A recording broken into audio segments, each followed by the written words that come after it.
What is up, FSM Army? Welcome back to a brand new episode. So guys, today, by the way, SneakerCon Osaka is near.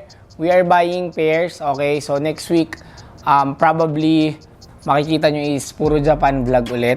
Okay, pero for now, vlog muna tayo dito sa Pinas. Tapos, we are buying pairs, medium olives, Travis Scott, any Travis Scott except Canaries. Okay, tapos LNF, ano ba yung binibili natin, Wiz? Paranoise, SBs. So yun, Paranoise, 1.0, 2.0. Basta yun, alam nyo na yan kung ano yung binibili namin, message nyo lang kami sa page, okay? Tapos mga SBs like Yuto and Haritos. Yan. Meron ba ba? May naiwan ba ako? Putsura, hindi namin bumibili yan. Dami pa namin putsura. Tapos, ayun guys, by the way, bago natin i-start yung vlog, meron kasi nag-message sa page ni Foot Soldier Manila. Kumuha ng mic, tabihan mo ako dito. Sabi niya, napanood ko po yung video niyo sa YouTube.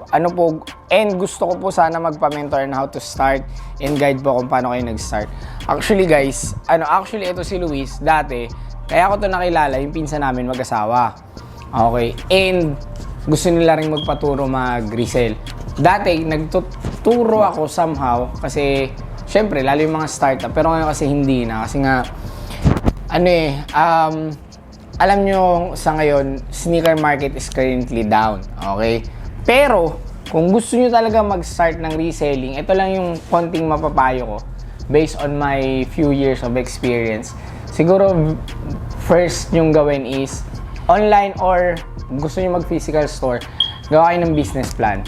Okay, business plan nyo contains ano yung plano nyo for the first 3 years, first 5 years, and then 10 years. Ganyan yan. Kung hindi nyo alam yung business plan, alamin nyo yung business plan kasi sobrang importante ng business plan. Doon nyo rin ipaplano yung, yung funding nyo. Kunwari, ang capital nyo is 500,000. Doon nyo isi-segregate yon. May contingency funds and all, mga ganyan-ganyan. Paano pag nalugi yung, kuwari, bumili kayo ng isang bulk na specific pair, akala nyo tataas, paano pag nalugi? Meron kayong contingency funds for the next release, okay? And also, yun din, contingency funds, very important yan pag meron kayong physical store. Pag nag-open kayo ng store, let's say, first 3 months hindi kayo kumita, nakapagbayad kayo ng renta, and then taxes and utilities for the first 3 months. Actually, hypothetical lang yung range nun kasi supposedly ang contingency funds nyo is good for 1 year. Okay, 1 year upa, utilities and all, mga ganyan-ganyan. So ako yun lang, and secondly, know your market. Yun talaga yun, very important yun. Malaman nyo kung ano ba yung, or sino ba yung market nyo. Kasama na rin yun sa business plan. Sino yung bebentahan nyo, ano yung target market nyo, ano yung market na balak nyong i-cater in the future, mga ganyan-ganyan. So yun, very important yun. To make the long story short, siguro yung papayo ko, gawan nyo ng business plan kung gusto nyo talagang mag-start, mag-business. Tapos, eto si Luis, hindi ko alam kung anong sasabihin niya sa inyo, pero somehow, gusto ko makita yung insight na itong batang to. Kasi, medyo matagal na rin to nagre-resell I can say, and sobrang layo na ng improvement niya from before. Sobrang grabe na. Ano ba? Upo ka dyan, Lods. Paano ba? Ano bang mapapayo ko? Ito nga yung tanong niya, Tol. Ano daw ba yung, parang gusto niya magpa-mentor on how to start? How to start tsaka paano mag-progress. Yun. Medyo ganun siya. Kasi para sa akin, nung nag-start ako, parang may kutob na ako sa market. Kung ano yung mga uso or ano yung may presyo or wala. Since dati pa naman nung bata pa ako, mahilig na ako sa sapatos. So siguro first and foremost, research din. Kasi kung papasok ka sa market ng Bulaga, Totoo yun. pwede kang bumili ng ng silhouette na nakita mo, naka-sale. Makita mo sa outlet, mura, try mo ibenta. Wala rin siyang value. Hindi mo mabibenta. So, research lang din muna. Tsaka, may mga groups din naman na pwedeng salihan na pwede kang makakuha ng mga valuable insights, mga taong mas experienced sa'yo. So, first and foremost yun nga. Hanap ka na mas magagaling sa'yo, yun talaga. So, as in, tawag doon. Kasi yung environment mo nagmamatter. So, kung Totoo yun. yung mga nakapalibot sa'yo, medyo eme-eme lang din pag magbebenta or hindi ka na nabibigyan ng tips. Maghanap ka ng mga tao talaga makakapagturo sa'yo. So, medyo lucky lang din ako. Napunta ako dito kala kuya. Kikilig naman ako, Tol. Ayun.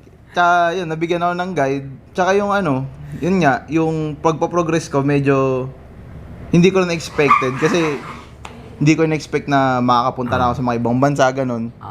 Or whatever, in a short matter of time relatively. Kasi mga ibang... So, to make the long story short, good connection, tama? Good connections Yan. talaga. Good connections, research, tsaka ano pa ba? Ano ba pwede mo maipayo? Actually, parang yun lang din lang. eh. Do your research lang din yun. talaga. Yun nga, yung nabanggit ko naman yung iba kanina. So, yun guys. Yan ano yan, living testament yan si Luis. Right now kasi guys, if medyo mayabang pakinggan if magpapamentor kayo sa akin, I don't think kasi na ako na yung right person. Okay, may iba pang tao dyan na pwede nyong lapitan. And I can say kasi na, eto kasi somehow, syempre, medyo kamag-anak na rin, kaya tinulungan na rin natin. Yung isa nating minentor dati, medyo sumablay, kaya hindi na rin tayo nagme-mentor. And yun nga, medyo busy din. And right now kasi gini-gatekeep namin yung somehow, di ba? Nag-gatekeep namin ng mga alam namin kasi syempre Pag kumalat, mababasag yung market. Totoo yun. Oh. Hindi mo kailangan ilabas lahat ng alasme, di ba? So, yung mga nakikita nyo dito sa mga vlog ko, ano lang yan? Tip of the iceberg. So, yun. Wish, bantayan mo na yung camera natin, tol. So, yun lang. Okay. So, sa mga magtatanong ulit in the future, sana mapanood nyo na lang tong vlog kasi hindi ko na-reply yan si Bossing, pero shoutout sa'yo, boss, kasi siguro na-appreciate mo yung ginagawa ko kaya ako yung natanong mo, no? Pero yun, marami kasing ways of reselling in my opinion eh. Hindi nyo kailangan mag-focus sa sapatos, sa damit. For example, right now, may labubu. Yan, tama si Luis yan. Ang dami nating labubu. May mga Space Molly. Pwede kayo mag-resell sa toys, luxury bags, and all. It's just right now, kinikater na namin siya lahat. Pero, kayo, kailangan nyo alamin yung market nyo. Sino ba yung ano nyo? Friends nyo sa Facebook. Ano ba sila? Middle class, upper class, or high class, something like that. Kasi, uunahin nyo yan, sa friends mo eh. Una mong bebentan is yung mga nasa friends mo sa Facebook, naka-follow sa'yo sa Instagram. Yan yung unang magiging clients mo, guys. Hindi agad kayo magkakaroon ng kliyente na like katulad namin, biglang may attorney, may mga mayor, may mga artista. Hindi kasi siya agad ganun. Okay? So, it's a working process kasi. So, katulad ko, nag-start ako ng resell ng focus talaga 2016-17. Kailan ko lang na-meet sila attorney, sila Vice Ganda, sila Ryan Bang, 2021, 2022. Diba? So, kailangan nyo siya, Tsaka nga, kung gusto nyo pasukin to, I can say na hindi siya para sa mga mahihina yung loob. Kasi kung mapapansin nyo guys, from last year, sobrang daming nagbukas na store. Ngayon, sobrang tumal. Sarado na sila lahat. Karamihan hindi lahat. Karamihan nung nagbukas last year is sarado na. Kasi akala nila, porket kumikita ka na ng 1M per month, ganun nakabilis magtayo ng store. Kasi ako, even me personally, ganun yung thinking ko before eh. Nung pandemic, putek, sobrang lakas nun guys. Tapos bigla ako nagbukas ng store during pandemic din. Nung nagbukas kami, sa mga hindi nakakaalam, first 3 months namin, wala kaming buyers. Naswerte lang kay Ryan Bang, na parang si Brother Ryan talaga yung isa sa nagpapotok na itong store. Kasi nalaman ni Vice, tas yun naging na siya. Laman na ng social media yung store natin. Tapos yan dumating na sila attorney, sila doc, may mga mayor natin na clients, ganun. So yun lang yung yung ako based on my experience. Pero anyways, let's move on. Okay, punta na tayo dito sa mga new arrivals natin. We have restock of this Stussy 8-ball tee na USA. Okay, we have L and XL available in store. Tapos, meron din tayong Stussy 8-ball. Alam nyo naman right now, sa budget meal na damit, ito yung pinakang best-selling sa amin. Itong Stussy. Stussy 8-ball na olive colorway. So, size medium siya. Tapos, yung bago nating brand, ito niche market na kinikerry natin dito sa store, si Hellstar. This is the Hellstar Family Tee. So, meron tayong few clients na mahilig dito. So, kinikerry na rin natin siya. Tapos, alam nyo naman, isa sa nagpauso dito sa Pinas, I can say, okay, kasi, feeling ko lang hindi ako sure, do not quote me on this. Nung kinikerry namin to, wala pang masyadong store. Wala pang store na nagkikerry. Isa kami sa mga nauna. Yan, Gallery Dep. Yan, Gallery Dep.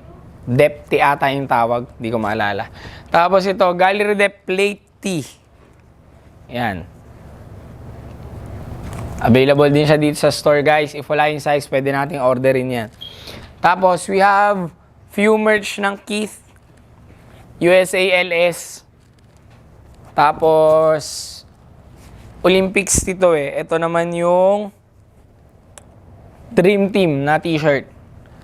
Tapos we have this New York to the World na Liberty. Okay. Tapos, actually, iba dito, napakita ko na rin sa inyo dati. Ito, yung, meron tayo na ito. Yung Wave Tee na Tokyo exclusive. Tapos ito, Kit Treats na Champion Tee. Yan. Ngayon lang guys. So, ayun. Again, we are buying pairs. Okay. We are buying t-shirt, merch. Kasi bare months na. So, kahit down yung sneaker market, buying kami for Foot Soldier Japan. So, ayun guys. Thank you for watching. Till next time.